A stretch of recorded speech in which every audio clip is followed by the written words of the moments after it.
for questions. I Okay. want to apologize. I hadn't actually touched a lot of my research since August, sort of thing, and everybody's getting excited about it now after the Planetarium article went out, but it's not as active in my brain as it was like 6 months ago. Well, I have to, my one comment, it's actually not a question, but the reason I contacted you to do this presentation was because I saw the article in the Planetarium. And I thought, I wonder, it'd be nice to have a live, it's a fairly dense, it's a lot of charts, and there's, I thought it'd be neat to have a live person actually explaining these things to us. And I was right. It's actually I hope I really helped with some of my effective. charts, since some of them are a bit confusing. And I'm glad, so if anybody saw the Planetarium, there's more commentary on like how we broke things up. Also, the article that went into the Planetarium is shortened, believe it or not. This is my full paper, 50 pages, double space. If anybody wants to read this one, I am happy to send it to you. But this has my full literature review as well. That's like the main thing that I had to take out in order to shorten it for the Planetarium.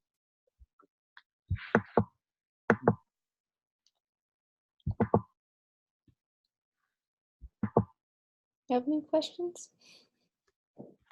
I had one other observation. It's kind of like they're like questions. In your slide that you don't have to go to the slide, but you had a slide that listed the advantages of pre-recorded programs and the advantages of live programs.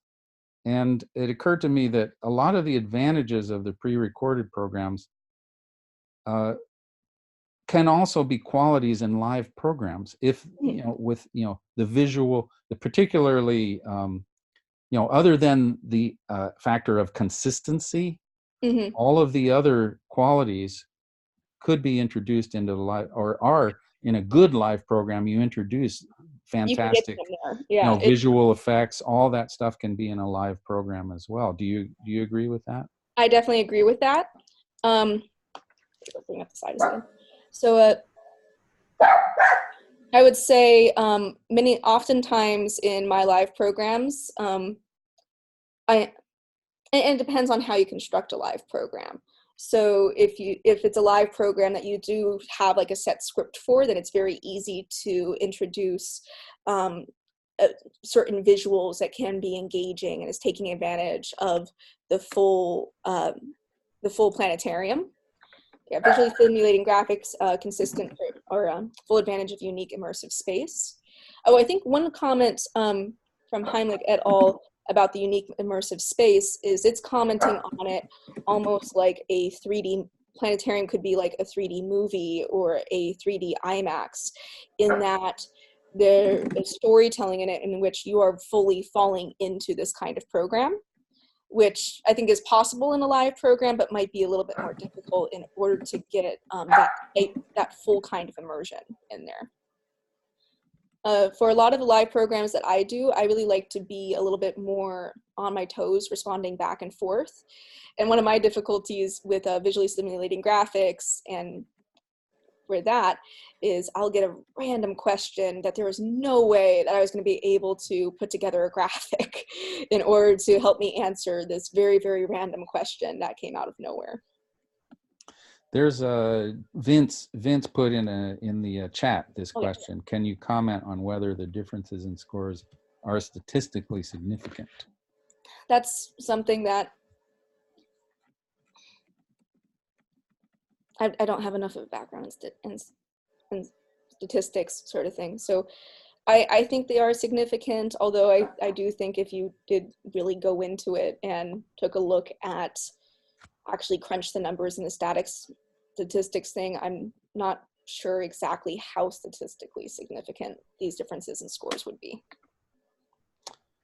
My comment about that would be that this is not the kind of research that you could equate with, for instance, medical research or the development of penicillin, where you have a double-blind study or something like that.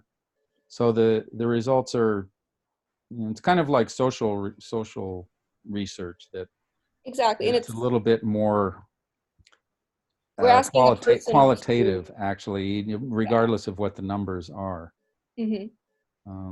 And in this particular research, we did not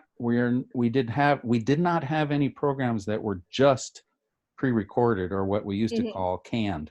Yeah. Yeah, I think we've done away with the word canned out of respect for the people who produce those programs, because there are some very good ones, very good programs. And that's an extension on the limitations of this research, is that it would be interesting to do this research with a program, with a newer program that was really, really well thought out in how it was put together, and then being able to compare that against a live program. And as I mentioned before, another limitation of the study is that the programs aren't exactly the same. They're not presenting the exact same content, and they're not presenting it in the exact same way, and that you're teaching it. And so being able to compare back and forth. Okay, got a couple comments come through the group chat. Not a question, but I'm now motivated to get out to Hawaii on the next few years to confirm this statistic that the certain age band you listed loved the Mauna Kea pre-recorded show. Definitely should. Just come visit us no matter what. It's the entire time I was working on that, I was like, since you see like such a big difference like that, you think like, oh, it's just one person somehow skewing the data, but no, they all loved it. And then were all the shows presented by people with astronomy backgrounds, or do you have people with other backgrounds present the pre-recorded show? All of our presenters have some level of astronomy backgrounds. So we're very short-staffed, but we all have either an astronomy degree, and at this time, a couple of our presenters were just in the process of getting their astronomy degree. So yeah, even our people with astronomy backgrounds were also doing the live portion of the pre-recorded show. I was kind of curious how long the audience had to fill out the forms, or did they just sort of did it as they were leaving? It was mostly done as they were leaving, and I have the form up. So the forms were handed to the audience as they entered the planetarium. So you give me a ticket, I tear it, I give you back the survey with the ticket stub. And then the audience, depending on when they arrived for the show, they had up to 5 or 10 minutes of waiting in the planetarium before the show started, just so that people had time in order to come into. Maybe they filled it out then. Yeah, so so as you can see on the surveys, we set it up so that when you first look at it, the first half of the survey, which is all of our demographic data, you could fill out before the program. And so the age, gender, where you're visiting from, people like to talk about themselves. So the part's pretty fast, so yeah. And then if they want to, the identity motivators takes a little bit longer to fill out because they're reading all of these, or people could leave it blank, or they could just check the first one that they see. But the after program portion can be filled out fairly quickly, unless they want to write a really long comment. Yes, that would be the one part that might take time. Well, and we'd have people like stop and really write down comments. A little bit of logistics are related to that. So let me, if I can get this, I'm trying to picture this. So you hand out the survey before or at the beginning as they're coming in? Do they have like a clipboard or pencils or anything like that? So coming into our planetarium, we have front doors, and then there's like a tiny little room to help them get dark adjusted that they just very quickly pass through, and then they're in the planetarium. And so in that room, we had a table, and on that table were pens, clipboards if people wanted to grab a clipboard, and that's also where they dropped off the surveys. So there was a little stand there that said, hey, when you're done, drop the survey here. Okay, so during the show, they were just kind of holding on to it then? Yes. Okay. Holding on to it like with their ticket stub and their exhibit hall map and everything else that we gave them. Yeah. That's where you would lose some of them probably, where some of them ended up on the floor. Yep, a bunch ended up in the floor. A bunch of them ended up in the trash after the show. Yeah. I was very appreciative of people who, if they didn't fill it out, they would still leave it in the survey drop area, because then I could at least still reuse the survey and not waste paper.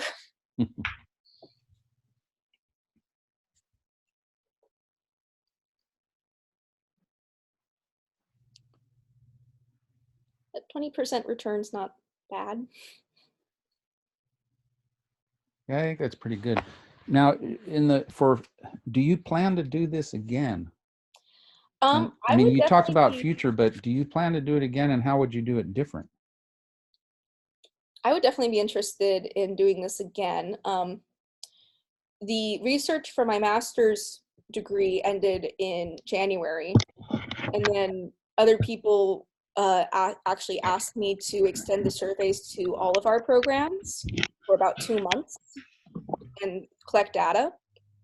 And then we set up, for our own purposes, institutional-wise, we set up some different surveys, which if I was using them for research, I wouldn't be able to argue that I can use them for research. They're set up on iPads that are in our hallway and in our atrium. And you have kids who are just coming over on a field trip and just filling it out, sort of thing.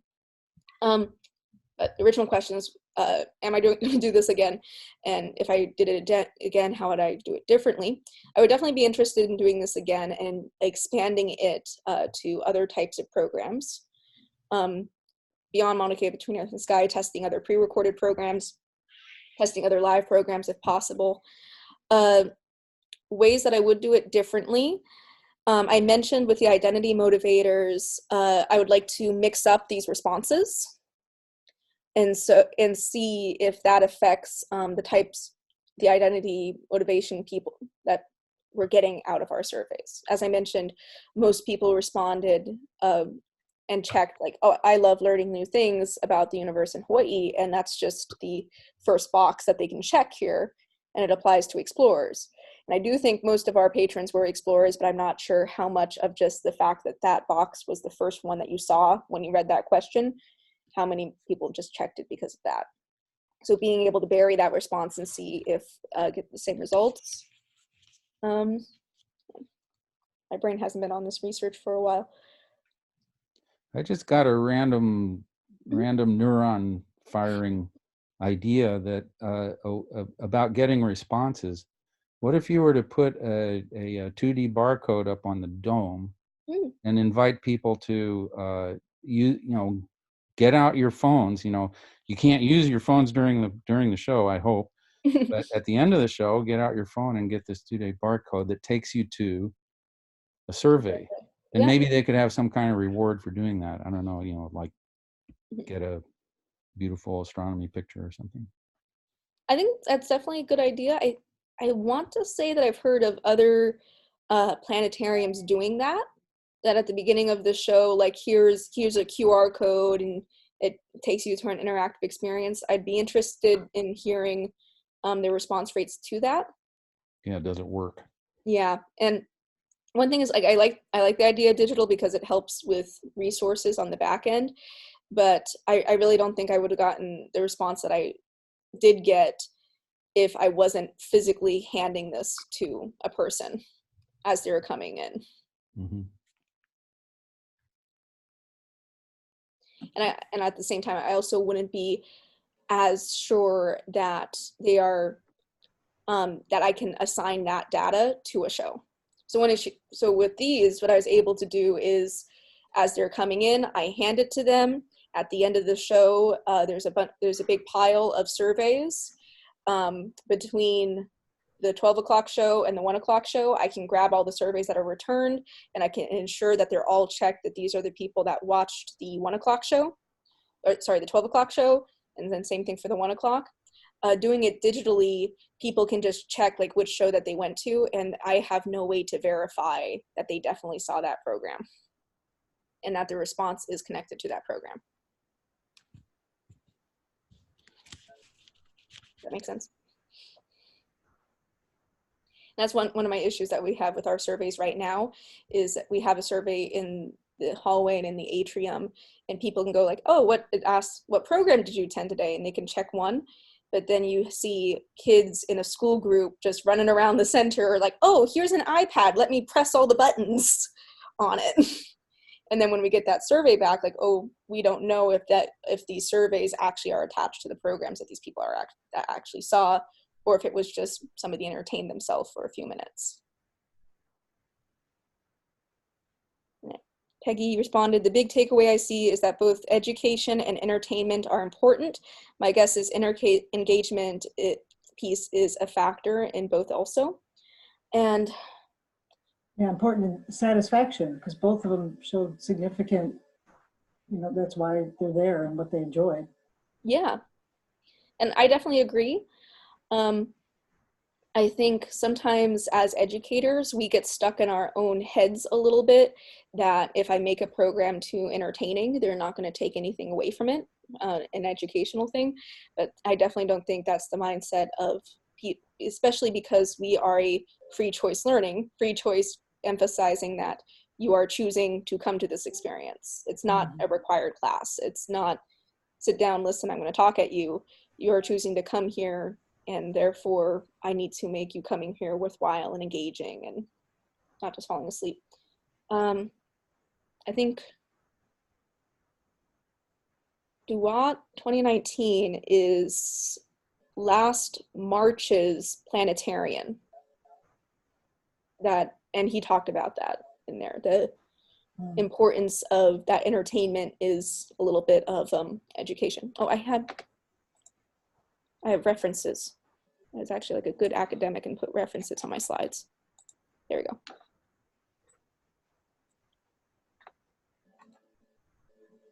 Oh, look at that. I cited DUAT in this, but then I did not put down his reference. Oh man, why did they give me a degree? They let me, man, I made that mistake and they still gave me the degree. Yeah, I saw something in there about engagement and doc, so yeah, it's earlier in there. I think I have that version of that planetarium at my desk. Yeah. Yeah. Well, and I can always, go ahead. Oh, wait, I have this right next to me. Oh yes, here we go. .m 2019, Planetarium 48.1. I'm pretty sure that's last March's Planetarium. And the article was called Planetariums Need to Build and Engage Audiences to Survive. We're coming up to about an hour. And so while you're thinking of the last slide, the last questions that you might have, in fact, there is a question. Can we have access to the slides or the graphs in the slides? I'm happy to send you these slides. A shortened version of my paper is in the December Planetarium, and if you want the longer version of my paper, you can also have that as well. I have a quick question. Have you researched or looked at other similar research between live and entertaining shows? So I think other people in the past have done similar comparisons and research, and have you looked at any of that? There has not actually been that much published peer review research on comparing a live program versus a pre-recorded program. Actually, I laughed a lot because in this edition of the Planetarium, the December 2019 edition of the Planetarium, oh, I lost it. Ka Chun-Yu actually wrote a comment saying there has not actually been that much pre-recorded, peer-reviewed research on live versus pre-recorded planetarium programs specifically. There has been some research on live versus pre-recorded, such as in a classroom, having a pre-record, having kids watch a movie to learn a lesson versus teaching it. And I did do some research about that, but I think the planetarium is such a unique and immersive environment that watching a movie on a 2D flat screen versus a live person there is very different from watching a pre-recorded movie on the full immersive space of the planetarium versus having a person presenting using the full immersive space. Yeah, I was thinking of Carolyn Sumner's, and I think Pat Rife several years ago did a similar research for a grant, and I did. Yeah, she is cited. I did cite her, creating full dome experiences in the new digital planetarium. Could be. Yeah. Yeah. I'm like, I read some of her work. And she's done a lot about the comparison and especially outreach live program and Mhm. can shows. So I'm just curious. Yeah, there's a bunch of interesting stuff out there as well. One comment I have is when I was starting to go through my literature review, so something that was hard for me is I had to do a lot of planetarium specific stuff, but most planetarium research can be centered around the planetarium, and this is not something that's easily searchable of what types of articles have been in here. So that's one comment I have for the overall planetarium community is how can we make our research and our commentary more accessible? Since right now, if you want to look up something in the planetarium, you go online and you download the PDF of the entire magazine, and then you go through the articles to see if you can find something that's relevant, which can be very long, and sometimes there's not as many things in one edition of the planetarium. We probably should have on the IPS website a search, a global search that includes all the planetarium PDFs. Yeah. That would be helpful. And it's also like searching, oh, I want to read articles about this topic or things that are relating to that. Good. So I have a question that's not for Emily, but for everybody. I asked it earlier, but not everybody was here before the presentation, and that is, we're thinking of moving the presentation time of future seminars to about an hour and a half earlier. So it'd be like 2 o'clock Pacific time, 3 o'clock Mountain, 4 o'clock Central, and 5 o'clock Eastern, noon Hawaii. Would that make a huge difference, positive or negative, for people who are sitting here right now? I mean, It'd make a difference for me since I'm on the East Coast. well, I mean, positively or negatively, would it be better? Positively. Yeah, I'd prefer an earlier time. Okay. Anybody, if you want to drop in the chat that it would be earlier is better or earlier is worse, go ahead and do that. And I think any time that we pick is not going to be good for a lot of, for some people, and it'll be good for others. But thankfully, we're recorded, and I think some people like Julia Plummer and other people who are really interested in this kind of research are going to probably tune into this recording. They'll find it very interesting. You should email me. I keep walking up to people going, I haven't met you, but I cited you.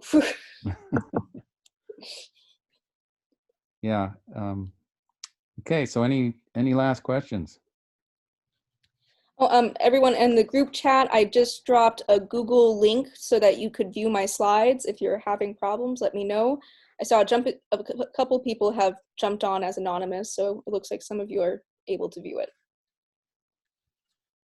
Oh, and if anybody wants to, I don't have my email on any of my slides. I'm going to write my email in the chat. If anybody wants to email me and talk story, you are welcome to. Okay. Fantastic. Thank you, Emily. That's good. Now you're going to be crushed with emails. Oh no, I love talking about my research. Yeah. Actually, come to think of it, what I do is when I post this to the YouTube, I'll post the chat too. Okay. So is it okay with you if your email is in there, or should I take it out? How shared is the YouTube? How shared? Yeah, like it's public. It's a public YouTube channel. Maybe so take it out for if it's going public like that. Yeah. Okay. All right. I'll remove that. They can look it up in the. Are you an IPS member, Mike? I am. So yeah. they can look it up in the directory then. Yeah, or look up Imiloa Astronomy Center, and then I can be hunted down, but maybe I should make it a little bit harder if it's going on YouTube.